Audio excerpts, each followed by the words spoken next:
8,000 pesos ang budget mo. Akala mo wala kang mabibiling pang gaming phone yan? Mali ka dun, pero may catch. Hindi lahat ng mura, sulit. At hindi lahat ng gaming daw, totoo. Today mga preng, ibibigay ko sa iyo ang top 3 phones under 8K na legit na kayang mag-MLBB, COD-M, at kung kakayanin ba nila ang Genshin. Wala itong bulahan. Unahin natin si phone number 1. Infinix Smart 8. May 90Hz refresh rate. Yes, smooth sa scrolling. Kahit budget lang. Battery niya naka 5,000 mAh. Solid for whole day use. Camera naman basic lang. Okay siya sa daylight pero wag mo nang asahan sa gabi. Gaming, MLBB at COD-M, kaya sa low to medium graphics. Pero Genshin, playable pero low setting. At mag-expect ka na rin na may kaunting lag or mga lags. Sunod natin si phone number 2, si Tecno Spark Go 2024. Malaki ang screen, naka 90Hz, good for casual gaming. 5,000 mAh battery capacity, panalo sa tagal. Sa camera naman, pang social media lang, hindi pang content creator level. Sa performance, MLBB,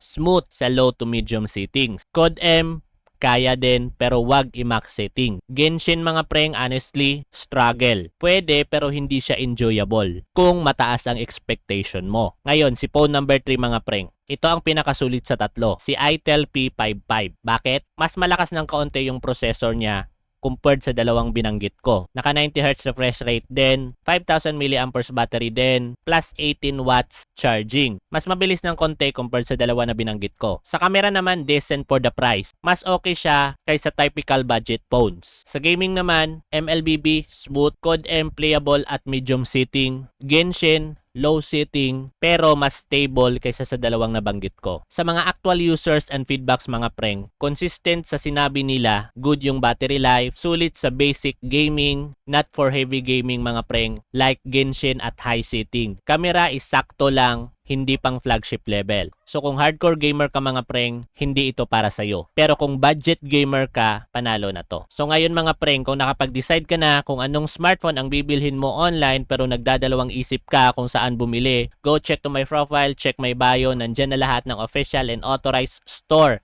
Listahan nila ng mga official store online na pwede mong pagbilhan ng paborito mong smartphone. At take note mga preng, baka may sale pa sila, discount, free shipping, freebies, and more. Go check to my profile and check my bio. And also mga preng, follow mo na din si Gadget Par for more tech tips and tech advice. Kita-kits sa ating susunod na video.